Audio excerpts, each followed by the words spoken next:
Togiri ilé òdì wọn láti rí tí ń ṣẹlẹ̀ ń ta. Wọ́n ní inna qalban idha safa haqiqan shahada ma khafa. Orúkọ àwọn bàbá wa kọ̀rọ̀ lónìí. Ọkàn ló mọ́ ni wọ́n fi ń gbẹ́nu yàrá wòran adé. Ọkàn ló mọ́ nákàlí gàgà kọ́ oògùn kọ́. Bákan bá ti mọ́ bó wà nù kọ̀rọ̀ jìdòjìdò ní yàrá jù bẹ́ẹ̀ lọ ó máa gbẹ́nu yàrá wòran ta. Àfa àgbáwájú. Bàbá wa ní kọ̀rọ̀ bàbá Bàtúrè. Sheikh Sadudeen bàbá ní kọ̀rọ̀. Waliyul Faizi Sheikhuna ní kọ̀rọ̀. Àfa tó kalẹ̀ kàkẹ́ Sadudeen ní kọ̀rọ̀. Ala kulli fanni bàbá ní kọ̀rọ̀. Àwọn àgbàlagbà Togiri ilé òdì wọn láti rí tí ń ṣẹlẹ̀ ń ta. Wọ́n ní inna qalban idha safa haqiqan shahada ma khafa. Orúkọ àwọn bàbá wa kọ̀rọ̀ lónìí. Ọkàn ló mọ́ ni wọ́n fi ń gbẹ́nu yàrá wòran adé. Ọkàn ló mọ́ nákàlí gàgà kọ́ oògùn kọ́. Bákan bá ti mọ́ bó wà nù kọ̀rọ̀ jìdòjìdò ní yàrá jù bẹ́ẹ̀ lọ ó máa gbẹ́nu yàrá wòran ta. Àfa àgbáwájú bẹ́ẹ̀ lọ Sadudeen ní kọ̀rọ̀. Waliyul Kamili bàbá ní kọ̀rọ̀. Lára wọn tún ni Sheikh bàbá Faranda. Orúkọ àwọn àgbàlagbà àdàbí ìgbà tí yẹn ń ṣe yẹ̀yẹ́. Bàbá Faranda bẹ́ẹ̀ bí yàn bá forúkọ wọn bèrè nǹkan lọ́dọ̀ Ọlọ́run ọba yóò sì máa rí bẹ́ẹ̀. Bàbá Faranda nínú wọn tún ní Sheikh Yahya Tata. Hayyakumullahu. Nínú wọn tún ní Sheikh Agbari Kidoma. Sheikh Bubakar Agbari Kidoma. Nínú wọn tún ní Sheikhuna Aminu. Afáwa àgbà Aminu Babata. Lára wọn tún ní afẹ́sìn ni ó bí wọ́. Abudul Maliki ẹ̀sìn ni ó bí wọ́.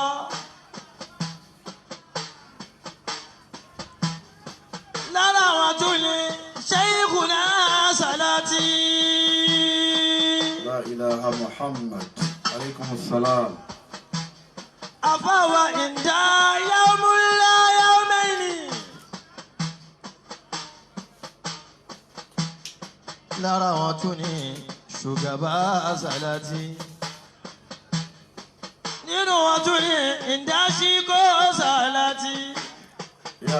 Sheikh Bubakar Shiko Salati. Ẹ̀yà mi lọ́ní ìkẹyìn. Nínú wọn tún ní Asadul Usuli. Abdul Qadir Sheikh Salati. Nínú wọn tún ní Bàbá Tambaruku. Lọ́mbàǹkẹ́ gbogbo wọn. Sheikh Ahmadu Bàbá Tambaruku. Lọ́mbàǹkẹ́ wọn. Allahu Akbar.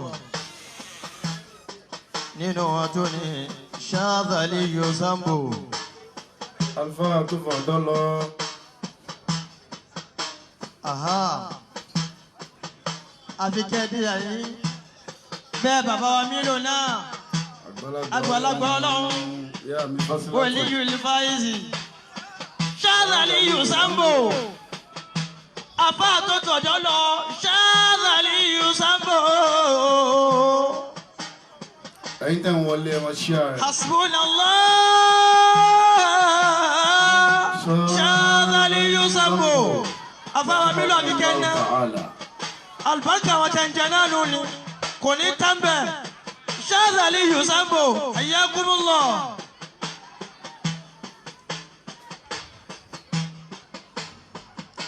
lára àwọn tó ní Sheikhuna Lagodi. أعوذ بالله من الشيطان الرجيم بسم الله الرحمن الرحيم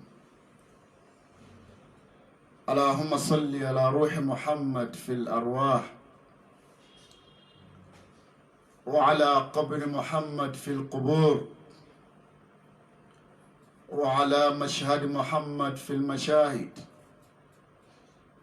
وعلى حركة محمد في الحركات صلى الله عليه وسلم.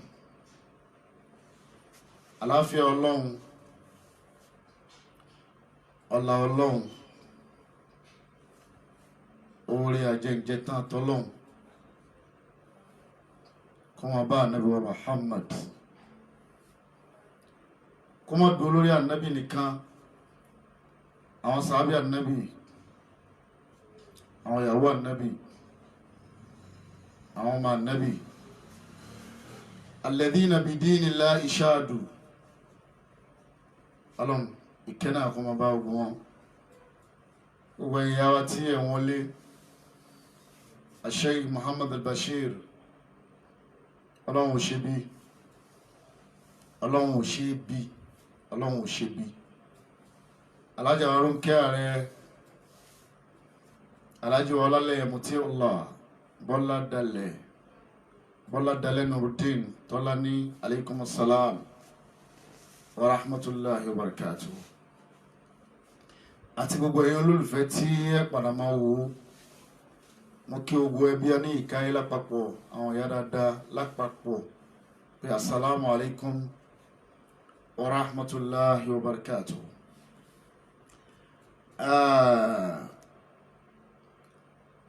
Àwọn àlùfáà tí wọ́n ti lọ tí wọ́n ralẹ̀ tí wọ́n wúgi tí wọ́n fọ́ àpáta tọ́lọ́hun ní kí wọ́n rìn lórí ẹ̀ wọ́n ṣe oúnjẹ kalẹ̀ díẹ̀ ni wọ́n jẹ ń bẹ̀ wọ́n ṣe wàhálà kalẹ̀ wọ́n rírì wàhálà náà jẹ wọ́n ti sunkún ìní kalẹ̀ látàná wọ́n jẹun wọ́n fọ́ àwo wọ́n tọ́jú àwo Ọlọ́run bá ń kẹ́ gbogbo wọn látòrí bàbá mi àgbà àfáà gbogbo ayé nì Maulana Sheikh Adam Abdullahi Al-Ilori Ọlọ́run bá ń kẹ́ wọn bàbá Sheikh Kamaluddin Habibullah Ọlọ́run bá ń kẹ́ wọn bàbá Animadul Arabi Ọlọ́run bá ń kẹ́ wọn bàbá Wáàjí Lálágbàjì àgbà Ọlọ́run bá ń kẹ́ wọn bàbá Mukaddam Awalu bàbá Jami Bulala bàbá Sheikh Miskin gbogbo àwọn tí wọ́n ti lọ bàbá Aṣílé Tọ́lọ́ntànábì nílùú Lérò Ọlọ́run bá ń kẹ́ wọn àwọn tí wọ́n gbé sí àwọn ẹni ànádání látòrí bàbá mi olólùfẹ́ mi ọ̀gá mi ayé mi Maulana Sheikh Muhammad Habibullah Adam Abdullahi Ilori Ọlọ́run dákun má fi aburú ṣe wọ́n tó fi wá kárí inú ilé gbogbo àwọn àgbàlagbà tí mo dá ọkọ̀ sáájú yìí àwọn khalifa àwọn lẹ́ẹ̀kọ̀ kan Ọlọ́run má fọwọ́ bàjẹ́ kanú lé náà lọ́la Ànábì Muhammad bọ̀dá mi my mentor Sheikh Abdulhakim Bello mo kí ẹ̀yin náà alaykum salam wa rahmatullahi wa barakatuh. Mo wá kí ẹ̀yin ìyá wa àti ẹ̀yin bàbá wa tí Ọlọ́run fún ní ìyọ̀ǹda kájọ wà lórí prógrámù ní àárọ̀ yìí. Ó ti tó bí ijọ́ mẹ́ta tí a ti fẹ́ ṣe prógrámù náà àmọ́ wù wá ni Ọlọ́run ní kò tí ì wù wọn Ọlọ́run àwa dájọ́ láti bí ìjẹta láṣẹ ọba mi ní ẹ̀yin ló wù níjẹta kò tí ì wù mí Ọlọ́run nígbà tó bá kú wù Ọlọ́run náà ni nǹkan ó ṣe é ṣe èyí tí ò bá wù Ọlọ́run kò ní ṣe é ṣe bó sì wù kò ní jẹ́ ó ṣe é ṣe láíláí ní máa ṣe bẹ́ẹ̀ ó lágbára bẹ́ẹ̀ ó ní kápá bẹ́ẹ̀ mímọ́ Ọlọ́run náà ọ̀rọ̀ tí a fẹ́ sọ láàárọ̀ yìí oníkálùkù náà ti máa wò pé a husband between the mother and the wife, or a husband between his mother and his wife. A máa wò pé tọ́pìkì wo tún lélẹ́yìí nínú tí ó yẹ ká sọ náà ni. Torí tá bá wo ọ̀pọ̀lọpọ̀ homes láyé lónìí, a rí pé ọ̀pọ̀lọpọ̀ homes a rí pé kò last mọ́. Ọmọ ìyá mi Bólúwa ti fẹ́, you are highly welcome. Ẹ máa bá mi share ẹ̀. Tí wọ́n bá bí ọ̀pọ̀lọpọ̀ ọkùnrin àbí obìnrin pé kí ló fà á tínú ilé rẹ̀ fi dàrú, kí ló jẹ́ kí ọmọ ẹ̀ collapse, ọ̀pọ̀lọpọ̀ rọ́rọ̀ wí mọ́. Tẹ́lómi bá sọ ohun tó ṣẹlẹ̀ gan, èèyàn máa feel ashamed pé ṣé n tó wá torí ẹ̀ tẹ́ wá torí ẹ̀ lera yín lóko náà lélẹ̀. Ọ̀pọ̀ láyé káàkiri. Báwo ni a ṣe fẹ́ perfect home? Àkọ́kọ́ gẹ́gẹ́ bí kọ́ìdà kan tí mi máa ń sọ gbogbo wa pé a blind wife and a deaf husband makes a peaceful home. A blind wife, ìyàwó tí kìí sábà fẹ́ rí àṣìṣe ọkọ rẹ̀, tí kìí sábà fẹ́ rí gbogbo nǹkan, that doesn't want to know everything, that I just want to see everything. Ọkọ ẹ̀ wà mí báyìí, mo ti débẹ̀. Wọ́n lọ́rọ̀ ọkọ ẹ̀ tó yà sí supermarket, ó ṣàfẹ́ lọ fojú ara ẹ̀ gan ní ẹ̀. If you are not blind, you can see. Àwọn Yorùbá náà sọ pé tá a bá dẹjú á rí mú, tá a bá dẹjú á ní rí mú. And a deaf husband means ọkùnrin tí kì í sábà fẹ́ gbọ́. Tẹ́nìkan bá dé ìsìn tó máa náà wọ́n rí ìyàwó ẹ̀mí báyìí, I don't have time for that, I'm not interested in that. Alone òun ní interest inú ẹ̀. That doesn't listen to all fracas, àwọn shata'at, àwọn khurafat, àwọn ufk, at least lágbàjá wọ́n sọ nǹkan báyìí pa ìyàwó rẹ̀, wọ́n sọ kí ní kan, no. A tún máa gbẹ̀rí ìyàwó ẹ̀ jẹ́ ni.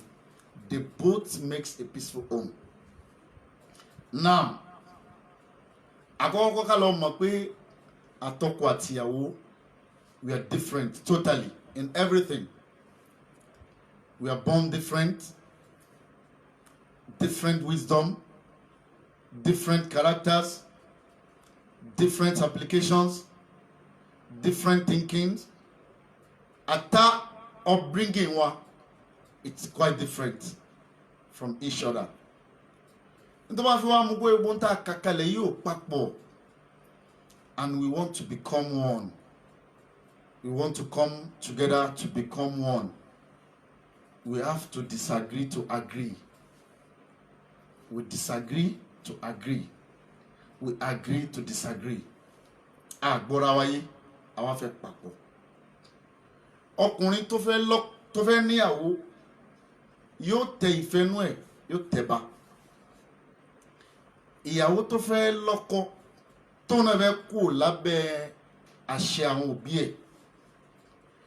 Obìnrin tó ti jáde tẹ́lẹ̀tẹ́lẹ̀ tó ní freedom, tó lè lọ látàárọ̀, that likes staying outside much, to like one time, like much of her time níta. Kò sẹ́ni tó fẹ́ bá wí, kò sẹ́ni tí ó sọ pé ó ṣe pẹ́. All of the sudden, ìgbésí ayé wa change, ó wá fẹ́ di marital life. Ó fẹ́ wà lábẹ́ àṣẹ kan. Ìyá mi Aisha, Ọlọ́run fi yín lára balẹ̀, Ọlọ́run ní dá yín láàmú. Ìyá mi Àríkì, gbogbo ẹ̀yà ní ìka ẹni mò ń kí, mò ń bọ̀ wá kí ilẹ̀ ẹ̀kọ́ kan torí àsìkò. Alájà Ànàbílátù Ọlátúnjí, obìnrin tó wá fẹ́ file wọ́n lẹ̀ bẹ́ẹ̀ tó náà fẹ́ lọ síbi àṣẹ kan, gbogbo ẹrù ní kò di o. Ọmọ ìyá mi, di ẹrù fìtínà dání, má di ẹrù tọ́kì dání gbogbo ló máa jẹ tọ́kì, no. Èmi àtọkọ mi gbọ́dọ̀ máa ṣe shopping, no. There is time for bitterness, there is time for happiness. bọ́lọ̀ ń ṣe dáyé náà nìyẹn rẹ́rìn díẹ̀ sunkún díẹ̀ ni ṣubú dìde sùn jí dúdú pupa gíga kúkúrú bọ́lọ̀ ń tọ́lọ̀ ń bá fẹ́ dá ní tó bá fẹ́ dá wa ní nǹkan kan náà the same form kò bá dá wa bákan náà bọ́lọ̀ ń ṣe wá dá gbogbo ayé nù ni lọ́tọ̀ọ̀tọ̀ nǹkan tọ̀tọ̀ bó ṣe wá rí yẹn èyí tá a fẹ́ treat lónìí a sọ nípa marriage a fẹ́ sọ nípa ọkọ àti ìyá àti ìyàwó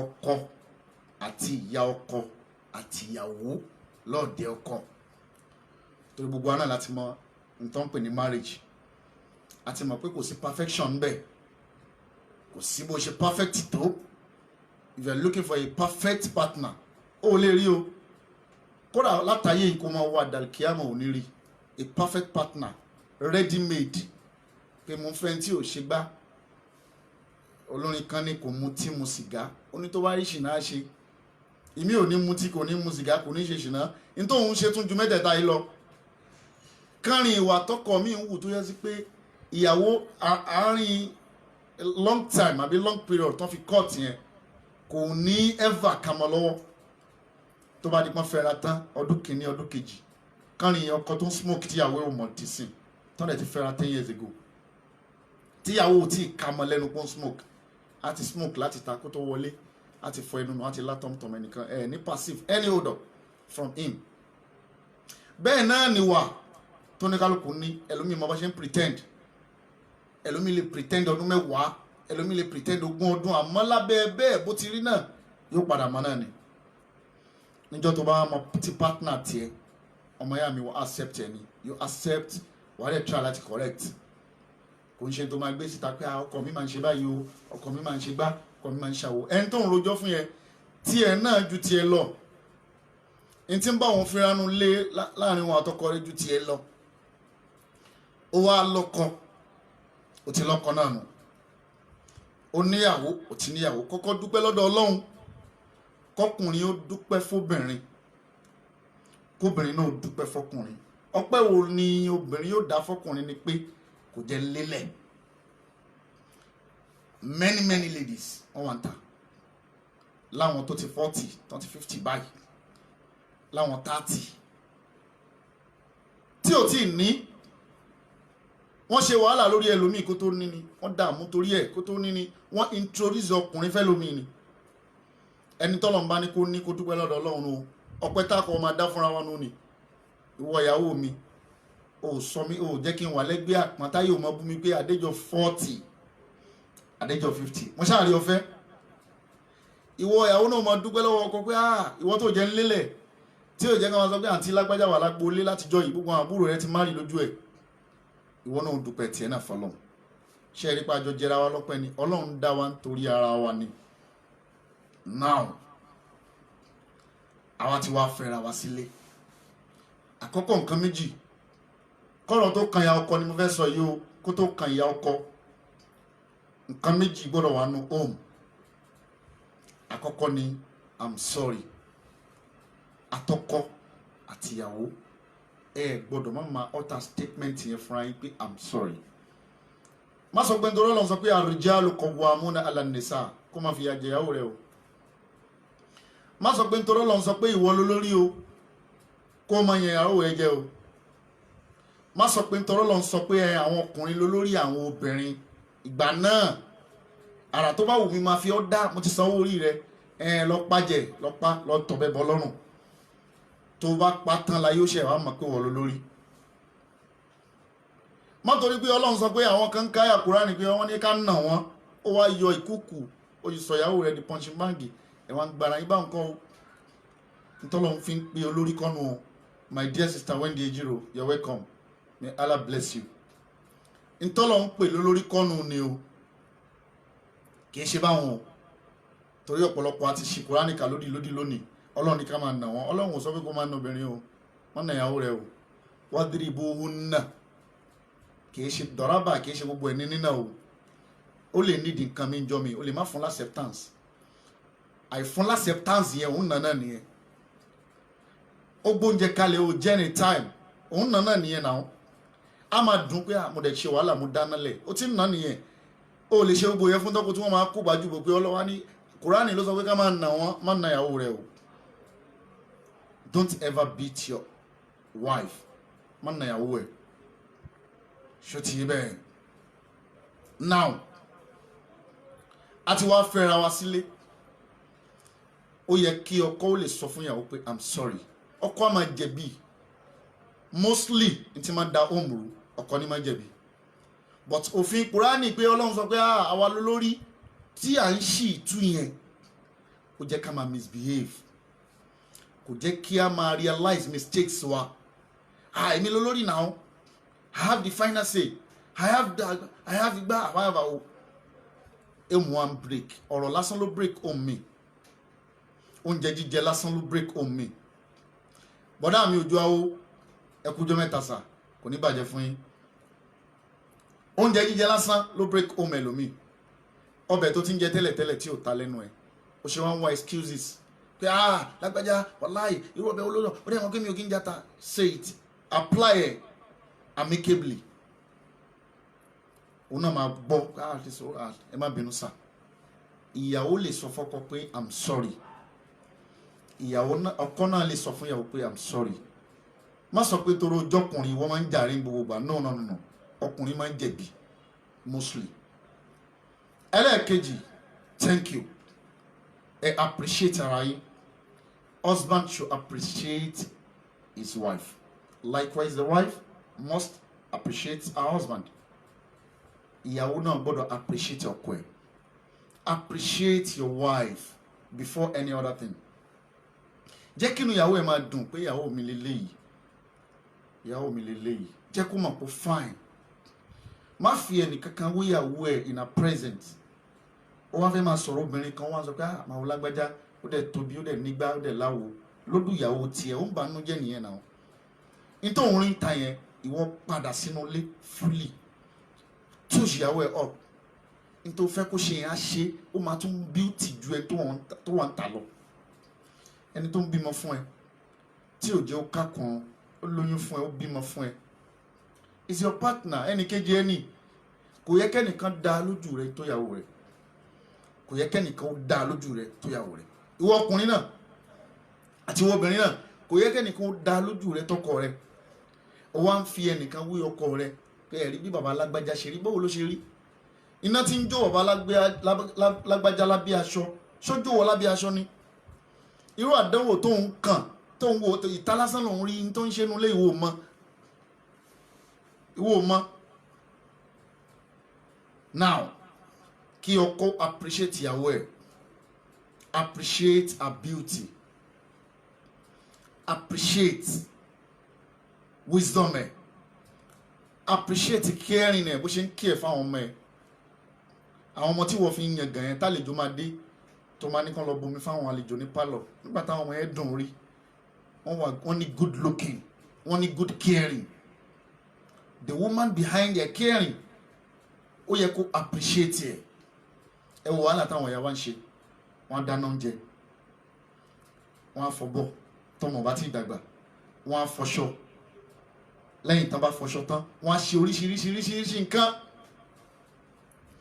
ó tún sọ pé ó yá obìnrin ó tún sọ pé bẹ́ẹ̀ ni àwọn tẹ́ ẹ̀ máa ń lọ fowó ṣe ń ta mọye wàhálà tẹ́ ṣe ni láwọn tẹ́ fún lówó tó yẹ pé jọ́ kejì wọn ní kí n gbẹ́ kú iṣẹ́ yóò tún máa sọ pé ṣé táwọn ẹgbẹ́ rẹ máa ń ṣe lélẹ̀ ẹnìkan sì wà nulẹ̀ tí ó appreciate just only 2,000 naira fún ìyàwó ẹ̀ sọ pé kò ṣe òun nítorí ń ta yẹn pé padà sínú ilé now mi fẹ́ wọ bùnmí lọ kí wọ́n lọ sí orí point mi role wo ni ìyá ọkọ máa ń play nínú relationship role wo ni ìyá ọkọ máa ń play first and foremost we should all realize that ìyá ọkọ I mean mother-in-law ó wà irreplaceable. Nobody can take our position. I mean, am I communicating? Ìyá ọkọ, your mother-in-law, no one can take a position. òun ló bí ọkọ. ẹ má jà fi right àwọn méjèèjì, ẹ má jà fi wéra wọn. It's quite different, even longer. tá bá ń sọ̀rọ̀ ìyá ọkọ àti ìyàwó, it's quite different. a gbọ́dọ̀ kọ́kọ́ fi wéra wọn. The mother has the right, much right. ìyàwó náà have much. But méjèèjì ni tá bá scale yẹ, tó má gbé sórí scale, a rí pé méjèèjì yẹn odò ńlá ni o. Torí pé ìyá tó bí ọkọ sáyé, a lè rẹ́ lómi ìta lè fi wé. Ó dáa kò dáa, ó níwà kò níwà, ó burú ó tutù, ó gentle, ó dúdú, ó pupa, ó mọ nǹkan kò mọ nǹkan. ìyá ọkọ ni ìyá ọkọ máa jẹ́. ìyàwó ò gbọdọ̀ rí ìyá ọkọ fún. ìyàwó kan tó bá fẹ́ kọ́ ọmọ ńlá lùbáríkà láyé kò gbọdọ̀ rí ìyá ọkọ rẹ̀ fín. yálà ṣí ọyìn lásán, even ease, you should never ease on her. kó kàn pò ṣe sí ìyá ọkọ rẹ̀ lásán, ó ti bà ìyá ọmọ rẹ̀ jẹ́. ìyàwó ò gbọdọ̀ kọjá yìí sí ìyá ọkọ ẹ̀, kò gbọdọ̀ wojú ìyá ọkọ ẹ̀, kò gbọdọ̀ rí ìyá ọkọ ẹ̀ fín, no matter how the situation was. kò gbọdọ̀ ever utter bad statement sí ìyá ọkọ ẹ̀. ìkíní nù. torí pé kó tó dọ̀rọ̀ ìyàwó, wọ́n bí ẹni síwájú kí wọ́n náà tó níyàwó. ọ̀rọ̀ bíbí l'Al-Qur'an dẹ̀ sọ. òfin Ọlọ́run ni pé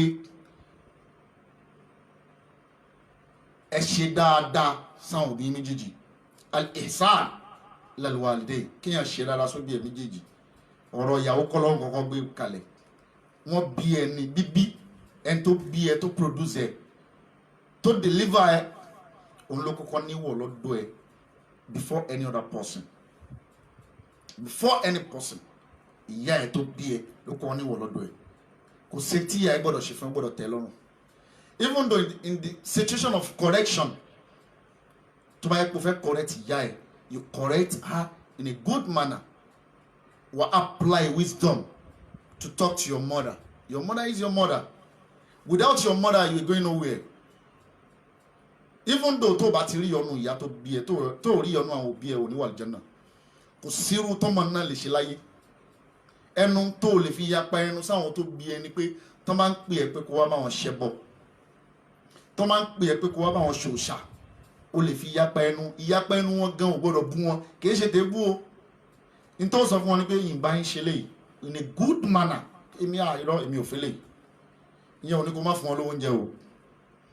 tí ààrẹ bá fẹ́ lọ bọ́ eégún tó yẹ pé ilé eégún ni, tó máa jẹun kó tó kú ní láàárọ̀, ẹ̀tọ́ rẹ ni kó fún lóúnjẹ o. oúnjẹ tí ó fi gbénú ró, tí ó fi lọ bí tó ń lọ nì, ìwọ ló fún o. tó o bá fún ó jìyà, tó o bá fún tó wá kí wọn Ọlọ́run nígbà o. tí wọ́n bá ń dáwó, tó máa ń dáwó ẹbọ wọn, tẹ́ pé kíní kan lára gbólé ìyá rẹ̀ ń ṣe, tó rẹ̀ ṣàdúrà lé lórí, tọ́lọ́run ò tí ì gbọ́, tọ́lọ́run ò tí ì gbà. aṣọ tí wọ́n mú ń bẹ̀ ó fún lówó rẹ o. tó o bá fún tó bá kí wọn Ọlọ́run nígbà o. owó aṣọ ẹbọ kọ́ ló fún, ìwọ fún lówó pé ojúṣe tó yẹ kọ́ mọ́ ṣe sí àwọn òbí ẹ̀. ẹ̀tọ́ mi ni kí n ra aṣọ fún ìyá mi náà, ẹ̀tọ́ mi ni kí n ra nǹkan fún bàbá mi. ẹ̀tọ́ tiẹ̀ ló ṣe, kì í ṣe pé ó fún wọn. àníyàn tó fi fún wọn lọ́lọ́run fẹ́ lò. ó bá jókòó níbi tó ti mutí, kán máa mutí káwọn èèyàn ṣègbò báyìí, kán yà àwọn fọ́tò pẹ̀lú wọn. táníyàn rẹ ò bá jókòó mẹ́ ò ní option, bóyá ẹ̀kan wọn pátí kankan jókòó kalẹ̀ síbi kan, wọn á kámẹ́rà ẹ̀ máwọn tó mutí, ìwọ kọ́ ló mutí. àníyàn rẹ ò sì mutí, kì í sì ṣe pé onígangan ṣe ń bẹ̀. coincidentally ni. gẹ́gẹ́ bẹ́ẹ̀ náà lọ́rọ̀ àwọn òbí ṣe rí. ní tó bá yẹ kó ṣe fáwọn òbí ẹ̀ ṣe fún wọn. náà Olúwa wá sọ̀rọ̀ òbí, ó ní ẹ ṣe rárá fún wọn. Ọlọ́run kò láò, ó ní èyíkéyìí inú òbí tó bá bí ẹ, ọkùnrin ò gbọdọ̀ gbé ìyá rẹ̀ léyàwó rẹ̀ lọ́wọ́. bàbá mi ọba, ọkọ alálùbáríkà kan ò gbọdọ̀ gbé ìyá rẹ̀ léyàwó rẹ̀ lọ́wọ́. o fẹ́ fún ìyá rẹ ní nǹkan o ṣe ń bi ìyàwó rẹ pé kí n ṣe fún mọ́mì fẹ́yìn tẹ́ gbọ́ jẹ́ kí n tún sọ díẹ̀ ọkùnrin sẹ́ you should never ask a permission from your wife before doing anything to your mother. You shouldn't. You take any permission from your wife before doing anything to your mother. Please, let's deliberate on this. I want to do something for mommy. What do you think we can do? That is right. What do you think we can do? Not to the extent of don't do this, do this, yeah, give mommy 2,000. No. Mommy shouldn't come to our house, no. Ọkùnrin tó bá ṣe bẹ́ẹ̀ kò rí létò. O gbọ́dọ̀ gbé ìyá rẹ lé ìyàwó rẹ lọ́wọ́. Jẹ́ kí ìyàwó rẹ mọ̀ pé Ọlọ́run rẹ kékeré lélẹ́yìí. But without my mother, I'm nothing. Let your husband, your wife or your woman realize that without your mother, you're nothing. Tí o bá sí ìyá mi, your mother first before any other thing. Tí ìyá mi ò bá bí mi, ṣé wọ́n lè rí mi fẹ́ ni? If my mother doesn't take care of me, will you be able to marry me? Tó bá yẹ pé ńgbà tó pọ̀n mí kò pọ̀n mí dáadáa tí n bá ti ṣubú lẹ́yìn rẹ̀ tápá kan ti kán, will you marry me? No. My mother is my mother. That is a part. Ẹlẹ́ẹ̀kejì, ìyàwó nulẹ̀ àti ìyá. Ṣé ó dáa kí ìyá máa bá ìyàwó gbé? Ọ̀rọ̀ tí mo ń sọ yìí, gbogbo ìyá mi tí ẹ wà lórí program àtẹ̀yìn bàbá mi, ẹ má bínú o. Ìwọ̀nba knowledge àti wisdom tí n bá mọ̀ nípa ẹ̀ ni màá share o. I won't say what I don't know. You know more than me. And it don't have experience. It don't be lágbàlagbà náà. It's experience. Ìyá mi Tóyìn Adéyẹmí, Ọlọ́run ṣe dáadáa fún yín, kò ní dá yín láàmú. Experience, òun náà ní jágbàlagbà. Ìyàwó nínú ilé àti ìyá ṣó dáa kí wọ́n jọ máa gbé papọ̀. Kí a máa gbé the same roof with the woman, I mean the wife. Báwo ló ṣe fẹ́ rọrùn? Báwo lọkọ ṣe fẹ́ ṣe láàrin yẹn tí ò fi ní jẹ̀bi?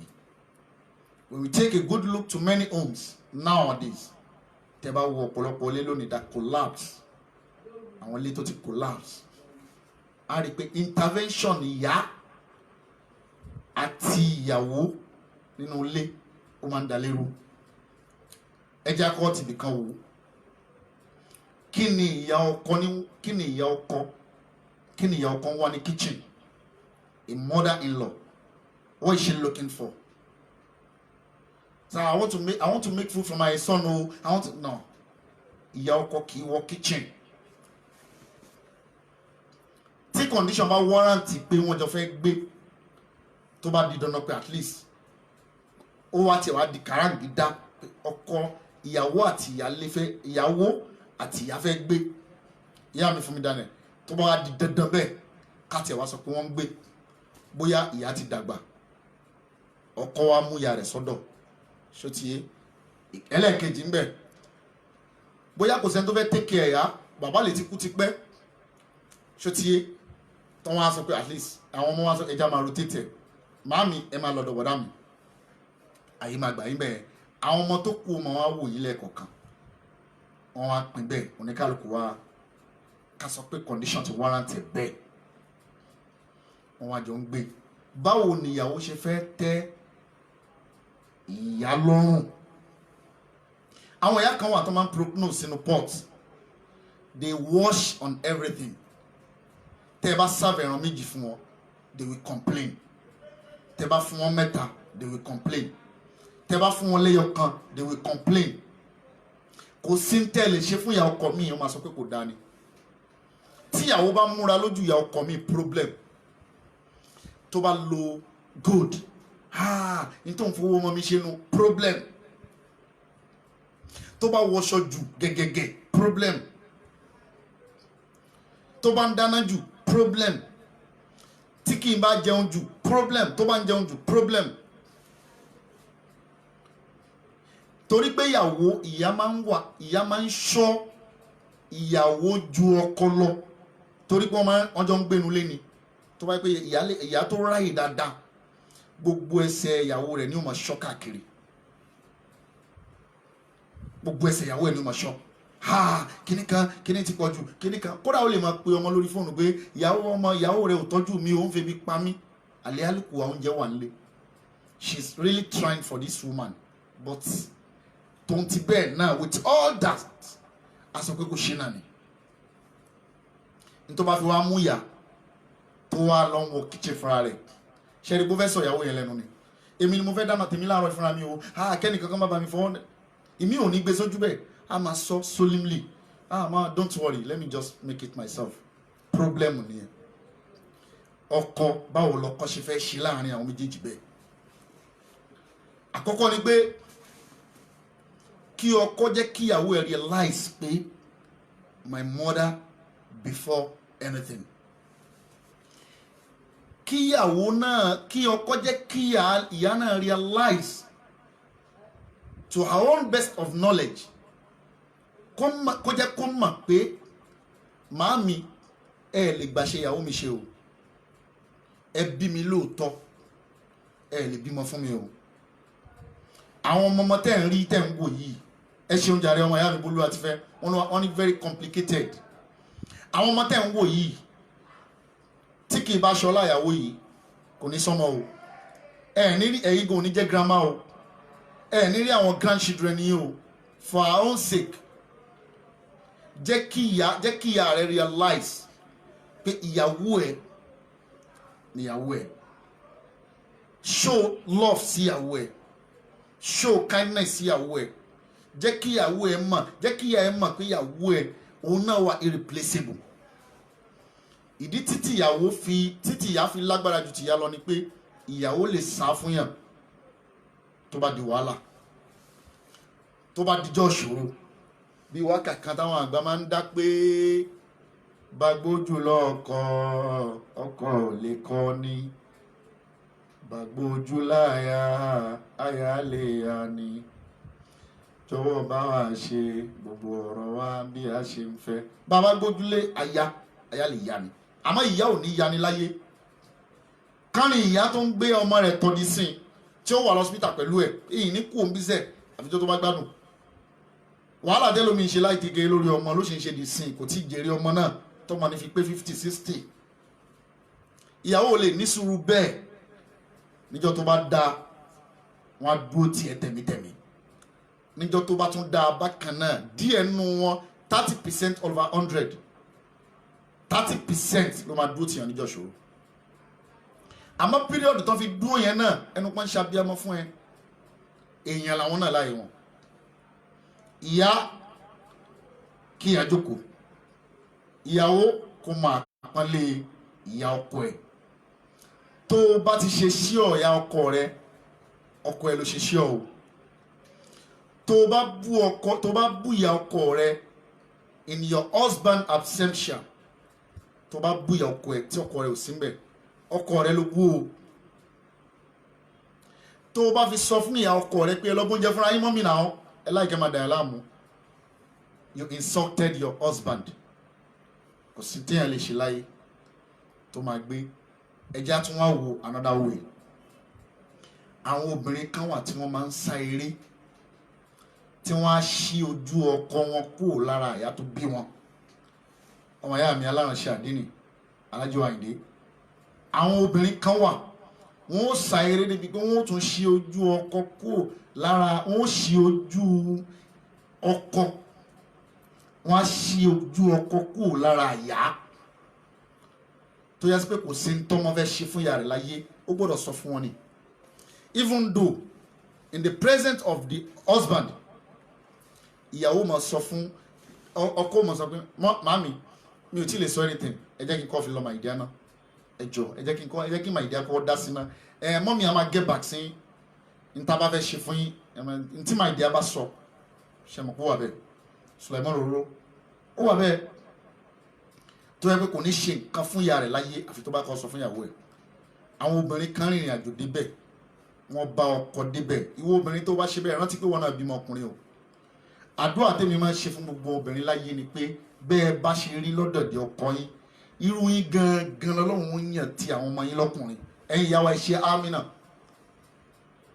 gbogbo ìyá àlùbáríkà yìí bẹ́ẹ̀ ti rí gangan lọ́ọ̀dẹ̀ ọkọ yín bẹ́ẹ̀ ṣe dáa bẹ́ẹ̀ ṣe wúlò bẹ́ẹ̀ ṣe ní sùúrù tẹ́ ẹ nígbà fún tẹ́ ẹ dúró tọkọ yín irú yín gangan irú wà tẹ́ ẹ wù lọ́dọ̀dẹ̀ ọkọ yín irú yín gangan nìyàwó tọ́lọ́run ó gbé kó àwọn ọmọ yín ẹ ṣe àmínà mo bá ọgbà ẹ̀yìn ìyá mi ṣàmì obìnrin tó bá ti dá kò ní bẹ̀rù tó máa sọ fún ọ pé ọlọ́run ó fi wà rẹ kí ọ wàláhì ṣàmì ṣé wọ́n ń ṣàbúrú ni ìwọ tó bá ń ṣàbúrú náà àìpé ni o ṣé ń dá aṣọ yìí jẹ́pẹ̀ wàláhì àdúrà ni bẹ́ẹ̀ yìí ṣe dá tó máa ní kóbìnrin kó oníkàlùkù wá sọ́ǹtì oníkàlùkù a máa sọ pé at least mo dẹ̀ ṣe wàhálà fún bọ̀bọ̀ yẹn o Alhaji Hafiz Bọ́lájí ọlọ́run fún yín lọ́kàn balẹ̀ Alhaji Ọmọlára Fọlárìn ọlọ́run máa wà pẹ̀lú yín Ajé Àjọkẹ́ Abíọ́lá ọlọ́run wà pẹ̀lú yín Àjọkẹ́ Adé ṣó ti yé bẹ́ẹ̀ ṣe rí gangan bẹ́ẹ̀ náà ni káwọn ọmọ yín náà ṣe rí ìyàwó fẹ́ náà ẹni tó bá kó dọkọ ẹ̀ láàmú ni kí ọlọ́run rán ọmọ tí ó da ọmọ tiẹ̀ náà lọ́kùnrin láàmú ẹni tó bá kún ọkọ rẹ̀ lọ́wọ́ kọ́lọ́run yan obìnrin tí ó kún ọmọ tiẹ̀ náà lọ́wọ́ kárin ilé tán ti dàrú ìyá ọkọ ló da ilé mi rú ẹja sọ fact ìyá ọkọ gangan ló da ilé mi rú ló wọnú ilé ló dàrú ló dàrin ọkọ àtìyàwó rú níbi tí wọ́n máa kọ́kọ́ bẹ̀rẹ̀ àgàgà bí tí ò bá tètè sọmọ gbẹ́lẹ̀ máa rí wá sí oríṣiríṣi wọ́n wá fúnlẹ̀ mọ́ obìnrin yẹn fá títí wọn ní ronú ìyà tí wọn àtọmọ wọn jọ jẹ níjọ́ tí wọ́n ń jẹ ìyá yóò sí mbẹ̀ ẹnu pé ìyá bí adúpẹ́ fún kọ́lọ́ máa ń dúpẹ́ fún ìyá tó bí ọmọ ìyá náà ni ó jèrè tó pọ̀ jù mbẹ̀ torí yóò jẹun yẹn yóò jẹ dọjú alẹ́ ni ìyá mi wá wọlé tó yẹ pé àwọn ni wọ́n tó ẹlòmíì ò tún lọ fẹ́ yàwó fún ọmọ ẹ̀ wọ́n tún gbé ìyàwó wá látàbúlé wọ́n tún wá fi kojú ìyàwó tó wà nílé wọ́n fi dà láàmú wọ́n pressurize ẹ̀ wọ́n máa sọ lójú ìyàwó pé ìwọ ẹjọ́ ní bẹ́ẹ̀dì yẹn ni o ẹjọ́ ní chair yẹn ni o kitchen rẹ o lójú ìyàwó òun ló mú ọ̀pọ̀lọpọ̀ obìnrin láyé lónìí tẹ́lómi ti di ẹlòmíì fúnra rẹ̀ ti kọjá ó tiẹ̀ tún ju babaláwo lọ ayé lè so ẹlòmíì di ẹ̀rín church lẹ́nìí ẹ̀rín mọ́ṣáláṣí lọ́la ẹ̀ lọ́dọ̀ àwọn babaláwo lọ́túnla ẹ̀ máa rí káàkiri ayé ló sọ ẹlòmíì débẹ̀ wọ́n sún ẹlòmíì débẹ̀ àmọ́ màá júwe solution fún yín kí n tó parí program lẹ́nu fún àǹfààní ẹni tó bá fẹ́ pè wọlé kákan share experience kékeré lórí ẹ̀ a lè pè wọlé ká tó parí program yẹn program number yẹn is 090 39 àfáwọn Bólúwa ti fẹ́ ẹ bá mi type ẹ̀ 090 39 71 94 15 090 39 71 94 15 090 39 71 94 15 fáǹfààní ẹni tó bá fẹ́ pè wọlé tó bá ní question kan tó fẹ́ béèrè lórí ẹ̀ bó ṣe rí nìyẹn lórí ọ̀rọ̀ ìyá àti ìyàwó ìyá mi ló dalé ọmọ rẹ̀ rú fúnra rẹ̀ ìyàwó mi ló fi ọkọ rẹ̀ sínú bandage. Hello. Hello, Alhaji. Hello, you're welcome, ma. Wait, sir. I heard everything you said about Yako. Okay. That the man, what will the man do? How will the women behave, sir? If it happens to be like that you give your husband more than 1 minute to complain, 2 minutes to complain, 3 minutes to complain. So what do I do in that case, sir?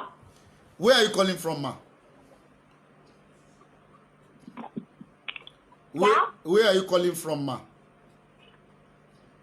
I'm calling from Italy. Okay, no problem. I will analyze it now. You can cut it, then you follow us. Okay. Or you have any experience that you want to share with us? Hello, ma. Yeah, hello, sir. Do you have any experience you want to share with us? Anything similar to this? what I think about it, it's not easy, although it's not easy, but I think everybody will stay calm. It's very difficult though, but everybody has to stay calm. That is the only solution. Okay, that's the solution. Yes, if your husband mother is always complaining, you give her 1 meat, it's too small. You give her 3 meats, the some money is finished. If you tie wrapper, the some money is finished.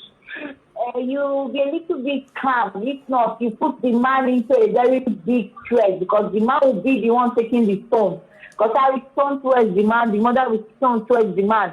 The man will not be our school though. I'll be receiving all the stone from us. Okay. Thank you, my sister. May God be with you, ma. Thank you. The more wisdom shall continue like that, sir. The Lord is your strength. Thank you, thank you. You're welcome, ma. It's my pleasure. Thank you. Àǹtí wa kan náà pè láti Italy yìí. Wọ́n ní gẹ́gẹ́ bí ọ̀rọ̀ tí a sọ pé ó ń ṣẹlẹ̀ bẹ́ẹ̀. Mo dẹ̀ mọ̀ pé tá bá ń bi oníkálùkù ní ọ̀rọ̀ yìí. Everybody had a story to tell and many experiences to share about. Gbogbo èèyàn ló ní tó fẹ́ sọ. Alhaji wa Ismail Akíntúndé ara òní ní Ọlọ́run wà pẹ̀lú yín. Ìyàwó àti ìyá ọkọ lọ̀rọ̀ tá ń sọ lónìí. Gẹ́gẹ́ bí tí àǹtí wa sọ, wọ́n ní tírú ẹ̀ bá ṣẹlẹ̀ kéèyàn calm torí gbogbo ẹ̀ máa lé lórí ọkùnrin ní òní nísinmi nínú ilé. Nígbà tí ìyàwó àti ìyá ọkọ tó máa jọ ń ṣorogún nínú ilé, ẹ rí pé wọ́n máa pressurize ọkọ, pressure yẹn orí ọkùnrin ló máa lé. Assalamu alaikum. Assalamu alaikum. Assalamu alaikum. Ẹ jọ̀ọ́ ẹ bá mi sọ̀rọ̀ sókè sà. Hello? Ó ti cut. Ẹ pè padà. Alhaji wa Bólúwa ti fẹ́. Now, ìyá wa kan ní shake true topic but cannot last. In some cases, but remember the man cannot provide financially, but the man have not a say. Ẹ má bínú mi, understand ọ̀rọ̀ yẹn dáadáa. Wọ́n tí mo gbọ́ yín bẹ̀ ni pé Allah ẹ bá mi tún ọ̀rọ̀ yẹn ṣe, ẹ má bínú mà. Sat. Alhaji wa Abdul Gani, ẹ̀yin náà ẹ dá sí o. Alhaji wa Ismail Akíntúndé, ẹ bá wa dá sí. Ẹ dá sọ̀rọ̀ yìí. Sẹ́yìn tí o bá lè pè wọlé, ẹ lè type sórí string káwọn ẹ jàǹfààní ẹ̀. Ta ló lẹ̀bi gan-an? Ìyàwó àti ìyá ọkọ àtọkọ fúnra wọn. Báwo ni ọkùnrin gan la fẹ́ yọ kúrò ní bandage o? Kẹ́ ẹ bá yẹ sọ ni pé ọkùnrin ló máa face wàhálà tó pọ̀ jù. But in some cases like this, àwọn ọkùnrin kan àwọn kí o. Tírú ẹ̀ bá ti ṣẹlẹ̀ ó máa wá bí gbà ni. A fi ìyá rẹ̀ àti ìyàwó á fi wọ́n lẹ̀ pé ẹ máa ṣe wèrè yín lọ. Ó lè tún máa ṣépè fún wọn pé orí burú dànù. Ibi tẹ́ bá jọ fàdé. Tọ́ máa ń pe ẹlòmíì lórí fóònù gan pé ìyàwó rẹ̀ àti ìyá rẹ̀ máa ti ń já ní ẹ wo ẹjọ́ kan máa bára wọn fà lọ. Àwọn cases mi wà bẹ́ẹ̀. Ṣètìyẹ àwọn nǹkan yìí ó wà complicated gan. Wọ́n lọ fi já sí pé lónìí tẹ́ bá rí lè marriage complicated, tẹ́ bá rí lè complicated, tẹ́ bá rí lè collapse, tẹ́ bá rí lè àwọn nǹkan tó ń fà àwọn nǹkan kéékèèké tá a kà kún yìí ó ń fà. Ẹ má gbàgbé ọ̀rọ̀ tí mo fi wọlé lẹ́ẹ̀kan, mo ní gbogbo inú ilé lẹ gbọ́dọ̀ mú nǹkan méjì dání. Ọkùnrin gbọ́dọ̀ lè sọ fún obìnrin pé sorry, likewise obìnrin náà gbọ́dọ̀ lè sọ fún ọkọ ẹ̀ pé sorry. Ọkùnrin gbọ́dọ̀ máa dúró pé òun ló ń jàre gbogbo gbà. Tó bá ń dúró pé òun ló jàre, ilé á máa dàrú. Gẹ́gẹ́ bẹ́ẹ̀ náà ni appreciation. Ẹ appreciate ara yín. Ó appreciate ń tọ́lọ̀ fún ẹ. Ó kàn ń ná gàgà kiri ni. Ó ń da ẹ láàmú nìyẹn. Ẹni tó ń wò ń ta yẹn ó túnra ṣe ni. Tó bá bá òun náà dénú ilé wàá rí pé kò wọ́ọ̀tì tó ń pè ẹ́ ń ta. Ẹni tí wọ́n ń wò ń ta pé ó dàbí pé ó ju ìyàwó rẹ̀ lọ, ó fáìn ju lágbájá lọ. Òṣèlú wọn túṣe help ni náà. Wọ́n náà ṣe dáadáa nulẹ̀. Ṣó ti yé ìyẹn ó máa jẹ́ àǹfààní àti ẹ̀kọ́ tó wà lábẹ́ ìyàwó. Àmì ìta ń sọ lónìí òun ní ọ̀rọ̀ ìyá àti ìyàwó. Gbogbo ẹni tó bá ní nǹkan tó fẹ́ sọ sí ẹ lè pè lórí ẹ̀ Number tẹ́ máa pè sí is 090 3971 9415. 090 3971 9415. Ìyàwó àti ìyá ọkọ ṣó yẹ kí wọ́n jọ máa gbé papọ̀. Tí condition bá ti wọ́n warrant pé kán gbé papọ̀, tí situation warrant ẹ̀ bẹ́ẹ̀, báwo náà ṣe fẹ́ ṣe é? Bismillah. Alhaji Abdul Gani, ẹ pè wọlé direct sórí line tí mo fún yín yẹn ni. Ẹ pè wọlé sórí 090 3971 9415. Ìyẹn mo fẹ́ kẹ́ ẹ pè wọlé sí. Alájà wa Adéọlá Aláyọ̀ wọ́n ní no. Why no? Why no? Why no? Tí ìyá ò fi lè gbé pẹ̀lú ìyàwó. Why no? Mo dẹ̀ fẹ́ kẹ́ tún understand kíní kan o. Ṣé mọ̀ pé àwọn ìyàwó kan wà àti ìyá tó máa ń pálì gan. Alájà Mùtíyà tó Olúfowó bí kò ní bàjẹ́ fún yín, ẹ káàbọ̀. Àwọn ìyàwó kan wà tó tún máa ń pálì pẹ̀lú ìyá ọkọ. Tí ẹ kọ́ máa tight gan. Intimacy máa wà láàrin wọn débi pé ọkọ gan ò ní láàrin wọn. Àwọn ìyá kódà tó yẹ pé tí ìyàwó bá fẹ́ gba nǹkan lọ́dọ̀ ọkọ rẹ̀, ìyá ló máa tì sí ibi tán pálì dé. Ìyá ló máa sọ fún ọmọ ẹ̀ pé mo fẹ́ kó ṣe nǹkan báyìí fún ìyàwó rẹ̀, ó nídìí nǹkan báyìí. Ó ti mọ̀ pé kò ní kọ̀rọ̀ sí ìyàwó ẹ̀ lẹ́nu. Ìmí dẹ̀ wà tí ìyá bá fẹ́ gba nǹkan lọ́wọ́ ọkọ níbi tán pálì dé, ìyàwó ni ìyá máa tì sọ́kọ. Bá mi sọ fọ́kọ ẹ̀ pé á dẹ̀ sọ fún wa dẹ̀ ṣe. Ìyẹn ń ṣe pé wọ́n lògùn. Àwọn tó ń lògùn wà o. Àwọn tó ń lògùn wà. Tó máa ń lògùn dáadáa. But in tó ṣẹlẹ̀ pẹ̀lú ọ̀rọ̀ yìí ni pé ọ̀pọ̀lọpọ̀ àwọn ìyàwó wọ́n máa ń rí ìyá ọkọ gẹ́gẹ́ bí threat. To my own best of knowledge, wọ́n máa ń rí ìyá ọkọ gẹ́gẹ́ bí threat. Ká mọ́mí àwọn àjókòó ti wà. Kódà tó bá bímọ sílé tí ìyá ọkọ bá wá lò odidi oṣù kan péré ńbẹ̀, inú ó ti máa bí ìyàwó pé mọ́mí ìjọ wo lẹ ń lọ náà. A ti máa rán ọkọ ẹ̀ létí ìgbà wọn mọ́mí fẹ́ padà sábúlé, ìgbà wọn fẹ́ padà sí village, ìgbà wọn fẹ́ padà sígbà. Wọ́n máa ń rí gẹ́gẹ́ bí threat. Bí ìgbà tó yẹ sí pé ìyá ò ní jẹ́ káwọn gbádùn ọkọ wọn. Gbogbo ẹ̀yin ìyàwó ẹ rántí pé ẹ̀yin náà ó di girama o. Gbogbo ẹ̀yin ìyàwó pátápátá ẹ rántí pé ẹ̀yin náà ó di girama o. Ntẹ́ ẹ bá ṣe fún ìyá ọkọ yín, wọ́n ṣe bẹ́ẹ̀ fẹ́yìn náà o. Tẹ́ ẹ bá ní ìyá ọkọ yín lára, tẹ́ ẹ bá ní ìyá ọkọ yín lára, wọ́n á ní ẹ̀yin náà lára níjọ́ tẹ́yin náà bá di girama o. Tẹ́ ẹ bá fàyè gbà ìyá ọkọ yín, wọ́n á fàyè gbà ẹ̀yin náà níjọ́ tẹ́yin náà bá di girama. Alhaji wa Dayo Boluwatife, in a situation like that, the man should be very vigilant. Ṣé tí intimacy bá wà láàrin wọn tó máa pálí dà àbí ní kí ọkọ wà vigilant? I didn't dispute you. Ó dá bẹ́ẹ̀ ṣe sọ yẹn náà torí tó máa ti rẹ́jù náà ọkọ gbọ́dọ̀ máa fura. Àmọ́ báwo ni ẹnìkan ti béèrè àgọ̀ kan lọ́wọ́ mi. Bóyá mo ti sọ́rí. Ó lẹ́yìn tó ń bọ̀ láti májẹ̀ǹjẹ̀ sọ kò ń sọ̀rọ̀ gidi. Májẹ̀ sọ. A lè fi kẹ́kọ̀ọ́. Ó lẹ́yìn tó ń bọ̀ láti ibi iṣẹ́ tó gbowó báǹkì dání. Tó wá dẹnu ọ̀nà lé ẹ̀. Tí táwọn bíi méjì kan wá ń na ìyá rẹ̀ lọ́wọ́. Kò wá fẹ́ gbówó yẹn kalẹ̀ ń bẹ̀. Ó wá ní kóun sáré wọnú ilé. Kóun lọ gbówó kalẹ̀ kóun tó wá padà síbi tí wọ́n ti ń báyà òun jà. Nígbà tí ó dẹnu lé lórí matrimonial bed ẹ̀ báyìí, ó bá àwọn méjì tí wọ́n mú ìyàwó rẹ̀ mọ́lẹ̀ ń bẹ̀. Wọ́n wá ń bi mí pé èwo ni kókó gbà á lẹ́nu àwọn méjèèjì. Bó ti ẹ̀ já sí pé ìbéèrè àgọ́ ni, but èèyàn máa ń rí there is always a sense in nonsense. Ṣé ìbéèrè àgọ́ ni a máa lè kẹ́kọ̀ọ́ ń bẹ̀. Wọ́n ná ìyá rẹ̀ lọ́wọ́, ó wọlé, ó báyàwó rẹ̀ tí wọ́n fi tipátipá báyàwó rẹ̀ lájọṣepọ̀ lọ́wọ́. Owó báǹkì ló wà lọ́wọ́ rẹ̀ yìí. Tó bá ní gbogbo owó báǹkì kalẹ̀ yóò di òun lo ẹ̀wọ̀n nu. Kò sí tó kan báǹkì pẹ̀lú pé wọ́n ná ìyá rẹ̀. Nìkan súnmọ́ ìyàwó rẹ̀ kò kan owó báǹkì. Ẹ̀wọ̀n ni. Ó wá gbówó kalẹ̀. Ṣé ìyá rẹ̀ ni kó kọ́kọ́ rescue ni àbí ìyàwó rẹ̀ ni kó kọ́kọ́ rescue? Irú dáhùn yẹn kò ṣe dáhùn. Ọlọ́run kọ́ ẹ̀ mọ̀ ṣe. Àmọ́ ní tí màá fi conclude lẹ́nu ni pé gbogbo àwa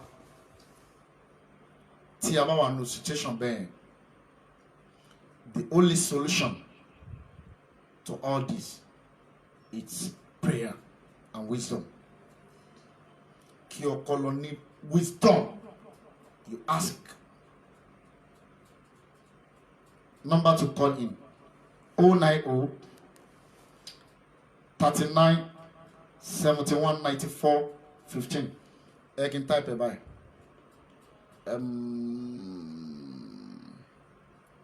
090 39 71 94 15. No, direct call ni on here. On the multi-pin here 090 39 71 94 15. Ẹni tó bá fẹ́ pè wọlé. The only solution is a wisdom and prayer. Ọkùnrin tó bá wà between your husband, your wife and your mother, you need a very deep wisdom to apply and a prayer. Ọlọ́run ọba tó máa ń báyàn tó gbogbo ń dà ń sọ yìí wàláhì kò difficult lọ́dọ̀ ẹlòmíì. Very very easy. Very very easy. Assalamu alaikum. Salaam alaikum wa rahmatullahi wa barakatuh. Alaikum salam wa rahmatullahi wa barakatuh. Alhaji èmi ni Adéọlá Aláyọ̀. Alájà wa Adéọlá Aláyọ̀ ẹ káàbọ̀ láti London àbí? Aláyọ̀. Nah, mashallah. Kí ni ẹ̀ kan ọ̀rọ̀ tẹ́ ń sọ yẹn isn't that èmi ni mo jẹ́ kẹ́ sọ̀rọ̀ yẹn. At times ọ̀rọ̀ yẹn ọ̀rọ̀ máa ń wá nígbà mi tó jẹ́ pé ẹnìyẹn gangan máa bá ẹnìyẹn gangan wí.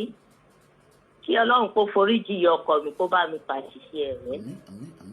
Because nígbà yẹn ó le gan so tough nígbà yẹn tó jẹ́ pé she always pin her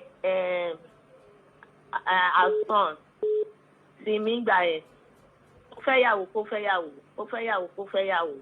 But at the end of the day, máa yẹn regret náà. But ọ̀bẹ ti gé ọmọ lọ́wọ́. Wọ́n ní ọ̀bẹ ti ṣe nǹkan tó ní ṣe. Sọmọ wọn yọ ọkọ mi no matter what bó bá ṣe lè ṣe fún wọn, ò lè please wọn.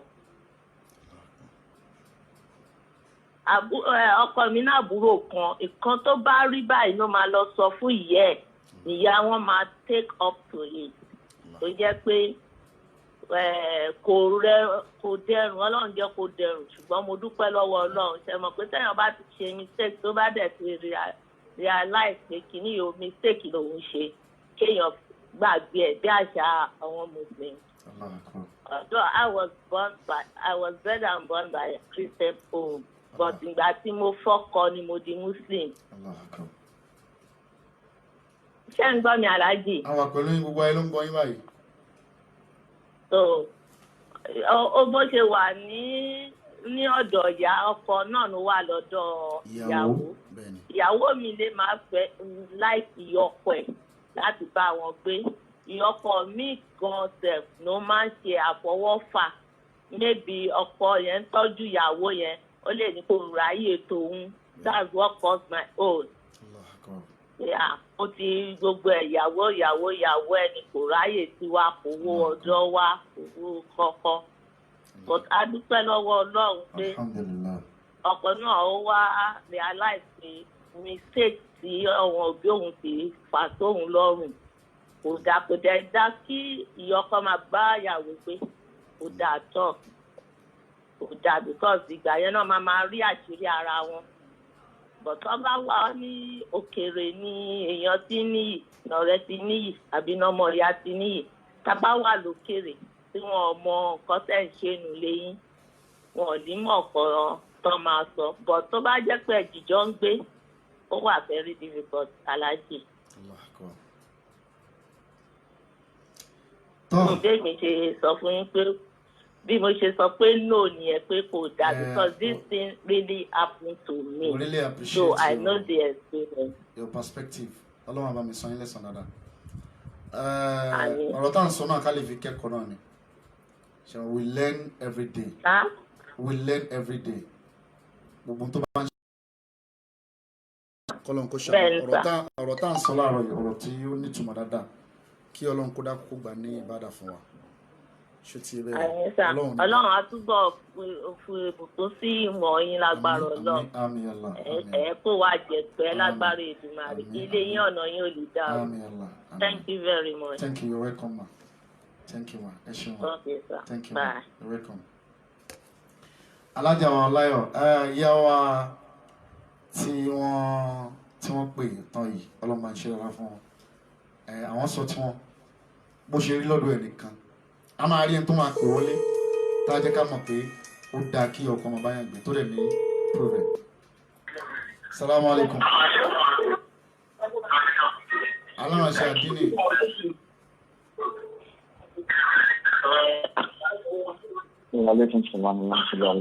Kò ní bàjẹ́ fún yín sà. Gbogbo ayé ló ń gbọ́ yín báyìí. Alhamdulillah. Náà. Kí lẹ fẹ́ rí sọ sí báyìí? Náà lórí contribution kan tẹ̀ ń sọ. Okay, sir. Ṣé ti rí èmi ọkùnrin lóní o? Èmi ò dẹ̀ tíyàwó náà rántí pé òun náà máa padà á dìyọ ọkọ. Allahu Akbar. So what goes around comes around ni. Allahu Akbar. Obìnrin tó bá ti mọ̀ pé òun fún ìyàwó nǹkan in the first place wáyé tó fi ń bubẹ̀ fún ìyọ ọkọ ẹ̀. Ilé ẹjọ́ kó bubẹ̀ fún ara ẹ̀. Tó bá ti lè máa di tó lè bá wọn dájà sílẹ̀ oníkálukú kó avoid it. Because ìyàwó kan ò lè gbẹnu bí ẹnu kíní kan sí ìyá mi o. Àkọ́kọ́ nìyẹn. Ṣẹ́yìn ẹ faramọ́ kí ìyá máa lọ bọ́ bọ́ ẹlẹ́ẹ̀kejì tí ìyá mi ò bá tọ́jú mi kó tọ́jú mi kó rè mí láti kékeré tí mo fi wá di nǹkan tí mo dì kí ni ìyàwó fẹ́ fẹ́. Okay. So nǹkan tí ìbá ti lè ṣe fún ìyá ẹ̀ tí ìyá jẹ kó má ṣe fún ìyá tèmi. Okay. Àkọ́kọ́ nìyẹn. So ká máa lọ síbi pé ìyá kò lè gbé ní ọ̀dọ̀ ọkọ àbí wọn lè gbé lọ́dọ̀ tó bá jẹ́ pé ìyá ìyàwó ló wá gbé lọ́dọ̀ wà síka ní pé kóun náà lè wá gbé ni. Ìtí ẹ̀ bá ti mọ̀ wà fóníwà ìmọ̀ àfóníwà ló jẹ́ ọ̀rẹ́ jọ̀rẹ́. Kò sí àárín àtàwọn gan wọ́n ń jà kò sí bí àṣẹ ní sí èdè àìyedè but wisdom wọ ló mọ bóyá ojúlù sìn tí ìyàwó mi àti mọ̀mísìn bá fẹ́ ní kíni mo máa pè ìyàwó mi wá má ṣe báyìí jẹ́ ká ṣe báyìí jẹ́ ká àgbàlagbà ni wọ́n oyè tó bá bá ẹ sọ̀rọ̀ pé dandan kó o lè fún wọn létí kó tó bá fún wọn létí inú tèmi ò ní dùn ọ̀rọ̀ àdúró kó mà tó bá ti di kíní èmi mọ bí mi ti máa lọ bá wọn sọ̀rọ̀ àmọ́má nǹkan tẹ́ ṣe yẹn báyìí ọmọ yín náà ni tó bá yẹ pé ọmọ yín obìnrin ló ń ṣe bọ́ bàbá lè máa lọ bá ọ̀rẹ́ ìwé ló máa rẹjọ́ ìwé kọ́ ló máa dá so láàárín yẹn nìyẹn tó pé èèyàn kan lè gbé lọ́dọ̀ ẹnìkan ìyá tèmi gbé lọ́dọ̀ tèmi ò lamẹ́ríkà dẹ̀ lájọ wà ó fún àfọ yẹs ní yàmì ti wà lamẹ́ríkà pẹ̀lú mi sìn tóun àti ìyàwó mi wọn èmi ò bá ń wojú ara wọn débi kán fẹ́ jà tó ti ní tó bá ti ṣe nǹkan fún ìyàwó mi agbágbá pè mí ní má bínú ìbádélé màá mọ bí màá ṣe yanjú ẹ̀. Alájà Abdulgani. bàdé ti délé màá dẹ̀ bá àwọn ọmọ mi sọ̀rọ̀. Ẹ ṣeun sà làákà yín ò níjọba ṣé ẹ̀yin faramọ́ kí màmá máa lọ tọ́bẹ̀ fúnra wọn nínú port tí àwọn ilẹ̀ wà nílé tí ò ṣe kó máa lọ tọ́jú amẹ́ríkà nínú ọdún òyìnbó generally sáfà ara ẹ̀ ni sáfà ara ẹ̀ ni abọ́ nìkan tó bá jẹun tán àwọn ọmọ máa fa bọ́ bọ́dí pé ó máa lọ nǹkan tó bá máa ti díjà sílẹ̀ yẹn máa àbọ̀ ẹ̀tẹ̀ ni kí là ń jẹ nínú ẹran gbogbo ẹ̀ náà tá a bá jẹran 50 tá a jẹran kí la máa fi lọ tọ́ílẹ̀tì ni. báwo nìkan tí ò tó nǹkan àjẹrà máa díjà sílẹ̀ irọ́ sáfà ara ẹ̀ ni. Serve yourself l'Amẹ́ríkà. Serve yourself ni. tán definitely ọ̀rọ̀ tá à ń sọ igan part kan máa wúlò ní diaspora kò lè wúlò Nàìjíríà ń bí part kan lè wúlò ń bí tí ò ní wúlò lọ́hùn.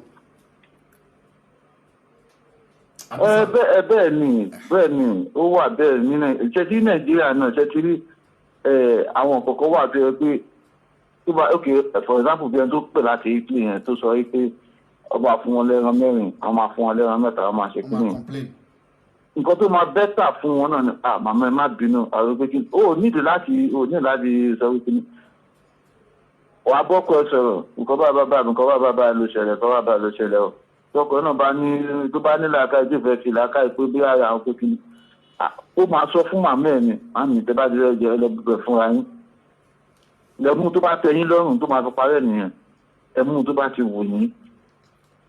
Alhaji Abdulgani ṣé ìyá tó ń bọbẹ̀ fúnra wọn lè fọṣọ fúnra wọn tẹ́lẹ̀ máa wò wọ́n pé mọ́mí. kò débi ta aláṣọ ní Nàìjíríà but lamẹ́ríkà ó tún débi ta aláṣọ lamẹ́ríkà kò sí ìgbà tó ní fọwọ́ fọṣọ lamẹ́ríkà ìlú òyìnbó wọn ní fọwọ́ fọṣọ àdàsọ sínú mọ́ṣíìnì yóò fọ. ìyá lè fọ fúnra wọn. ọ lè fọ fúnra wọn. ìyá mi fọṣọ fúnra rẹ̀ ní àdàsọ sínú mọ́ṣíìnì yóò fọ. ó ti yé mi báwọn. tó bá yẹ pé Nàìjíríà ni èmi tí mo lè ga àrò àti ìwádìí Nàìjíríà ni wọ́n bá fọ fúnra mi.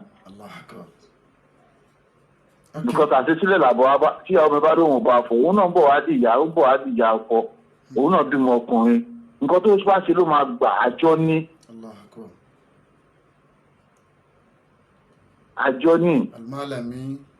tí bá for example tẹ́mi bá wò tuntun máa ní bí ìyàwó mi mo lọ yájú sí àbí mo lọ yájú sí ìyàwó mi ṣé mo pé tó bá di táwọn ọmọ tèmi náà bá di kinní náà tó bá wọ ọmọ ayájú sí mi náà. kò sí nothing goes free nílẹ̀ ayé yìí. Yes, you're right. ó lọ ní tó tún padà bọ̀ tó bá dé ìwọ náà máa pín nǹkan tó ti ìwọ fún ara ẹ̀ máa mú pín nǹkan tó ti ṣe lélẹ̀. Yes, you're right, sir. Ọlọ́run ní dáwà láàmú ẹ ṣeun aláàjì kò ní bàjẹ́ fún yín. Salamu alaikum ẹ ṣeun sir. Ọlọ́run àti wa. ẹnìkan send message kan sí mi sìn mo kí ọ̀gá mi alimala mi kò ní bàjẹ́ fún yín kò tún ní bàjẹ́ fún yín lẹ́ẹ̀kan sí Alhaji wa aláránṣẹ́ àdínì mi àwọn ni wọ́n pè wọlé tán sìn Alhaji wa Abdulgani ìjọba Amẹ́ríkà náà nù ní kò ní bàjẹ́ fáwọn náà ọ̀rọ̀ tí wọ́n sọ ẹ̀ṣẹ̀ wọn ní ìṣèlú nìdálù ẹnìkan send message sí mi sìn message náà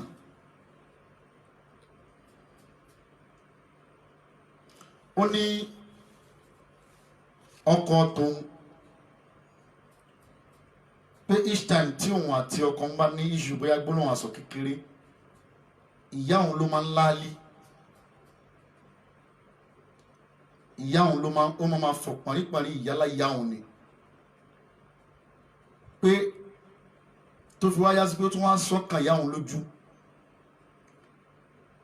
níjọ́ tí wọ́n pe àwọn papọ̀ fọ́rọ̀ kan nígbà tí ọkọ òun tún máa rojọ́ ọkọ òun tún ní ṣé ẹnu mi ò gbá kí n búyá láyé ṣe bẹ́ẹ̀ mi lọ kó ẹ wò eléyìí tẹ̀ tún dálẹ̀ eléyìí náà tó tóbi bàbá wa kábíyèsí ẹ tiẹ̀ bá wa dá sí i bàbá ọba ní gbogbo Paris ọba Yorùbá àkọ́kọ́ ọba Yorùbá ní Paris bàbá mi Adéròmú Muhammad Siddiq táwùyé wọn láìpẹ́ yìí kò ní bàjẹ́ fẹ́yìn náà ẹ tiẹ̀ bá wa fi eégún àgbà òye àgbà ẹ bá wa fi wò ó alájà wa Bíntu Pópóọlá Ọlọ́run ní dáì gbogbo àwọn ìyá mi lání ìkáyé ìyá mi Ayélérù ìyá mi Ṣákìrá ìyá mi Onífádé ìyá mi Abdallah Òsìbódò ìyá mi tí Ọlọ́ládé ìyá mi Ganiyat Adébáyọ̀ ìyá mi Olórí Jọládé ìyá mi Arámidé ìyá mi Olúṣọlá ìyá mi Ọláyínká ìyá mi Táwàkálítù Àríyọ̀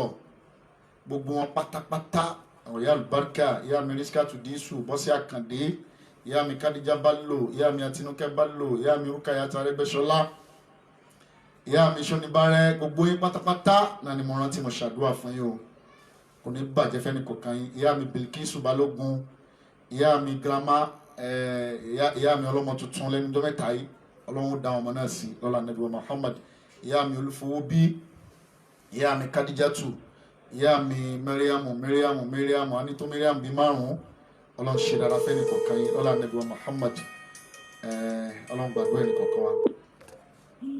Salamu alaikum. Wa alaikum salam. Alhaji wa Bólúwatifẹ́. Sheikh. Àkójọ mẹ́ta. Ọjọ́ gbogbo ẹ̀lú Sheikh. Ẹ̀rọ sà. Náà. Ṣe rí ọ̀rọ̀ tẹ́ sọ láàárọ̀ yìí. Náà. A very complicated issue ni. Allahu Akbar. I was once in that shoe. Allah akbar. Ohun tó máa ń situation tó máa ń sọ ọlọ́gbọ́n tó mú gan ni o. Allah akbar. Tó yẹ pé kò sí bọ́kùnrin yẹn ṣe lè mọ̀ ṣe tó á padà fara gbá ẹnìkan. La ilaha. And ṣe mọ̀ pé kò sí bí obìnrin ṣe lè kéré tó Ọlọ́run ọba ó dá wọn pẹ̀lú ọ̀pọ̀lọpọ̀ ọgbọ́n àti ète ni. Allah akbar. Ọgbọ́n mẹ́rin lọkùnrin gbọ́n láàrin obìnrin méjì. Allah akbar. So mi ò rí ọgbọ́n tọkùnrin yẹn fẹ́ gbọ́n bó ṣe lè mọ́lé tòótó á padà kọlu ẹnìkan. Allah akbar. Tó bá jọkùnrin torí ẹ pé díẹ̀ tọ́lọ́n bá ṣàánú ẹ̀ á kọlu ìyàwó. Allah akbar. Tó bá yẹ pé ètò ẹgbẹ́ kù díẹ̀ ká tó ni á padà kọlu yẹ. Because àìmọye nǹkan ló máa ṣókùnkùn sí tí ò ní mọ̀. Allah akbar. Ṣé wọ́n máa rojọ́ fún ni tó bá dé? Allah. Ẹjọ́ tó bá dẹ̀ rò fún afẹ́ àtìlẹ̀ lórí tó bá ti lè ṣe tó ní sùúrù. Allah akbar. Ṣẹ̀dẹ̀ rí onílùú kò ní fẹ́ kó tú. Allah akbar. Tí ìyá bá ti rí àwọn ìgbésẹ̀ kan tí ìyàwó ọmọ ẹ̀ ń gbé, ìyá tó rí ọmọ ẹ̀ láti kékeré jẹ́ onísàn kò ní fẹ́ kí nǹkan kan ṣe ọmọ ẹ̀ ń gbà tó dàgbà tán. A fẹ́ máa dáàbò bò nǹkan ẹ̀ ni. In the process pé kó máa fẹ́ máa dáàbò bò nǹkan ẹ̀ yẹn ìyàwó á fẹ́ dúró nídùú pé ìyàwó ọkọ mi ni. And kẹ́tọ́ mọ̀ kan tó ṣẹlẹ̀ létí ń dàrú lọ. Tó bá tó ní kóun ti ṣe sùúrù á máa bàjẹ́ lọ. Tó bá take action á máa bàjẹ́ lọ. Tó bá gbé nǹkan tí ò tí ì ṣe èèyàn rí nìyẹn bá sọ pé èèyàn kan sọ̀rọ̀ lásán èyí tó lè ṣe èèyàn rí ni. Tó yẹ pé kò sí bí ọgbọ́n yẹn ti lè pọ̀ tó èèyàn padà kọlu ẹnìkan. So contribution tèmi ni pé tọ́lọ̀ ń bá ború ọkùnrin bẹ́ẹ̀ láṣìírí dáadáa kó ní kálukú wà láyé rẹ̀. Ok, ẹ má bínú kẹ́ tó lọ mo accept ọ̀rọ̀ yìí Alhaji Abdul Gani tí wọ́n sọ̀rọ̀ tán lẹ́ẹ̀kan náà mo in fact inú mi dùn sí àwọn point méjèèjì ká tún wo ní another way. Ok. Ìyàwó àti ìyá tí wọ́n ń jà lórí nǹkan kan in time of spiritualism ṣe mọ̀ pé yẹn náà tún wà bẹ́ẹ̀. Lórí kí ni yẹn? Spiritually bẹ́ẹ̀ ló wà ó wà. Tí ìyá fẹ́ dá sẹ́ríà fún ọkọ tó fẹ́ dá sẹ́ríà fún ọmọ ẹ̀. Bẹ́ẹ̀ ni ó máa ń rí bẹ́ẹ̀ ṣe tó máa ń rí bẹ́ẹ̀ dáadáa. Tíyàwó dúró pé irọ́ kò lè rí ṣe. Bẹ́ẹ̀ ni sheik. Tírù nǹkan ẹ̀rẹ̀ ṣókùnkùn sọ́kọ. Bẹ́ẹ̀ ni. Kí ni kó ṣe? Ṣé rí mi ò fẹ́ sọ̀rọ̀ lójú ẹ̀ bìkan nǹkan tó ti ṣe mérí ni. Mo dẹ̀ mo padà mọ nǹkan tó jẹ́ outcome of it. Nǹkan tí ò dá ló padà tẹ̀lé ẹ̀ jáde. But n tó ti da jù láyé kọ́kùnrin kí Ọlọ́run bá kó bo ọkùnrin láṣìírí dáadáa. Tó bá bọ ọkùnrin láṣìírí dáadáa, agbára á ká so many things. Mo pé kó wà papọ̀, ṣé ti ṣe lọ? Tẹ́ni ò bá ṣọ́ra padà wọ́n lọ́gbẹ̀yìn ni. That is just the bitter truth. Àpàdà wọn lọ́gbẹ̀yìn. Bitter truth nílò tó. Ìyàwó rẹ̀ kò ní fẹ́ ṣe, ìyá rẹ̀ kò ní fẹ́ ṣe. Àwọn méjì ló lẹ́tọ̀ọ́ lọ́dọ̀ ọkùnrin. Ẹ̀tọ́ ẹnìkan kàn pọ̀ ju tẹnìkan lọ ni. Tẹ bá ní bẹ́ẹ̀ àti ìyá bá lọ́rọ̀ tí ò ní third party tẹ́yà àti ìyá wọlé lọ. Ìyàwó àti máa wà nínú ìdààmú kí ẹnìjọ́ sọ látàárọ̀. Ó bá yẹ pé àti ìyàwó lẹ bá lọ́rọ̀ ìyá ti máa fojú òpin àbọ̀rọ̀ tó ṣẹlẹ̀ lọ́sàn-án ló ń sọ fọ́pọ̀ ẹni. Bóyá ọ̀tọ̀ sọ ó gba kọ́kọ́ fún okó rojú jáde ìyá lọ́mọ òun lejú sóhun. And before you know it ó lè má papọ̀ mọ́ tọ́tí ẹ̀ tó ṣẹlẹ̀ lọ́sàn-án. Yọ̀rọ̀ ààrẹ ló bá ọkọ sọ tí ìyàwó dẹ̀ mọ̀ tọkọ rojú jáde pé irú wàhálà òfin ìwọlé báyìí. Báwo ni lágbájá mò ń bọ̀ mà yẹn lásán ó ti kú a very long way fún ìyá yẹn bóyá ó ti rojọ́ mi fún bẹ́ẹ̀ dáre màá tọmọ mi rú. And before you know it ilé ń dàrú lọ díẹ̀díẹ̀ nìyẹn. Ẹni tí ó bá ti ṣe rí ni onímọ̀ nǹkan tó máa wí tó ti ṣe yàn rí ni tó dẹ̀ pé tó padà tìdí ẹ̀yọ̀ kìí ṣe nǹkan tó dà pàápàá alhamdulilayi rabbil alamin. Ẹni tó bá sì lẹ́mìí á sì máa dúpẹ́ ni. Alhaji wa Bolúwa ti fẹ́ ẹ ṣeun sir. Naam. Jazakumullahu khairan. Thank you very much. I really appreciate it. Làákàyè náà Ọlọ́run ní gbà. Ṣé rí pé ọ̀rọ̀ yẹn wà complicated lóòótọ́ ó tún complex ọ̀rọ̀ tó tóbi ní ẹgbẹ́ a lè sọ́jú báyìí náà bí tá a bá dé iná àdàdo ń bẹ̀. Ṣùtì tí kíní kan bá ti débi kíní kan oníkàfọ́ ni n tó ṣòkùnkùn sẹ́lòmíì kedere ni lójú ẹlòmíì 6 ni lọ́dọ̀ ẹlòmíì 9 lójó lọ́dọ̀ ẹlòmíì. Bá a ti ń sọ yìí ìyá ọkọ ló gbénu lé dúró fẹ́lòmíì ó ní ó jẹ́ kí marriage ti collapse ẹnu pé ìyá ọkọ ń bá wọn gbé bọ́dà mi àlùmọ́là mi ẹ̀ bẹ́ẹ̀ kọ́ ẹnu pé ìyá ọkọ ń bá wọn gbé nínú ilé yẹn ló sì jẹ́ kí inú ilé yẹn remain home tí ò bá lọ sí ìyá ọkọ ń bẹ̀ inú ilé ò bá ti dàrú kọ́ni àwọn ìyá ọkọ mi tó yẹ pé yóò tún máa gbéná ojú ọmọ ẹ̀ pé láyé mi ò ní gbá tó sọ yẹn ọmọ obìnrin yìí ò gbọdọ̀ fìyà jẹ ó ṣe dáadáa sí mi sẹ́ màámi màá ní kó kéwèé wọn ọ̀bí ọ̀dà tó bá fẹ́ lejọ́ lé wa papọ̀ àbí kò ṣẹlẹ̀ bẹ́ẹ̀ ni aláàjì wa bólúwa ti fẹ́ àbí kò ṣẹlẹ̀ bẹ́ẹ̀ tí ìyá ọkọ tún máa dúró fún ìyàwó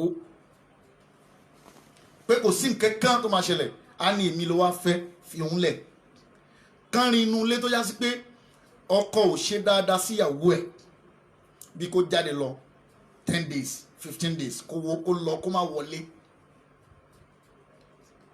tọkọ tíyàwó máa sunkún gbogbo wa ìyá yìí ni ó máa rẹ̀ lẹ́kún pé ó ní tó máa banújẹ́ lé lórí mọ́mí ẹ yẹ kí n máa lọ ìyàwó máa sọ pé ò ní lọ sẹ́ẹ̀ ìyá rẹ̀ dúró tí obìnrin yẹn to the last length tá dúró ti tẹ̀mí dáradára ó ṣẹlẹ̀ bẹ́ẹ̀ bọ́gẹ́ bí ọ̀rọ̀ tẹ sọ ni pé may Allah guide every man in such aspects in such situation ọlọ́run nìkan lọ́ba tá máa bẹ̀ kọ́lọ́run kó fún wa ní ọgbọ́n àtòyé tá a lè fi bá àwọn obìnrin wa gbé tá a lè fi bá ìyá wa gbé tẹ bá dẹ̀ wò ìyàwó máa ń gbádùn jù yá lọ practically speaking ẹja sọ tọrọ ìyàwó máa ń gbádùn jù yá lọ tẹ bá wo kánrin àwọn olówó tẹ ń wò yẹn tẹ rí wọn dáadáa yẹn tẹ bá wo bí tí àwọn ń gbé àti rate tí àwọn fi ń suffer ẹ mọ̀ ká ṣé bí ìyàwó tiẹ̀ ló ń gbádùn báyìí ló ń change aṣọ every week yìí ìyẹn lẹ́fẹ̀ẹ́ rí pé kọ́lọ́n kó dákun kó ṣàṣàánú wa kọ́lọ́n kó dákun kó gbàdúrà wa èyí tá a ṣe lónìí ọlọ́mọ ṣàfi àlùbáríkà sí òun tẹ́ jẹ́ bẹ́ẹ̀ ọlọ́mọ ṣàbà fi lò àti bí ijọ́ mẹ́ta lásán pé a fẹ́ ṣe program yìí ìnílọ́ngbà àwa náà nínú ilé àdúrà kan àṣẹ parí ní àárọ̀ yìí àṣẹ rí sánmà láàárọ̀ yìí ọlọ́run dákun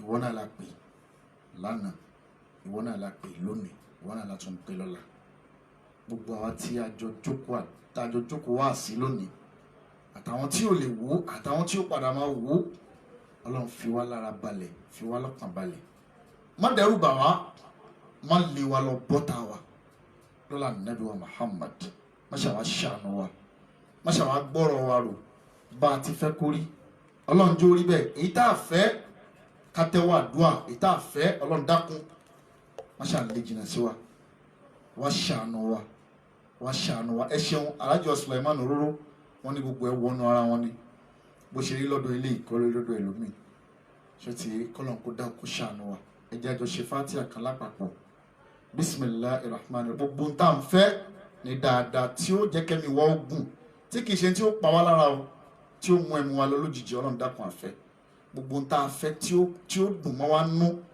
tí ó bá wa kalẹ̀ tí ó bá wa kalẹ̀ ọlọ́run ṣe àṣefẹ́ ní kọ̀ọ̀kan wa ọlá nàbí wa Muhammad ọlá bisimilahi rahman rahim.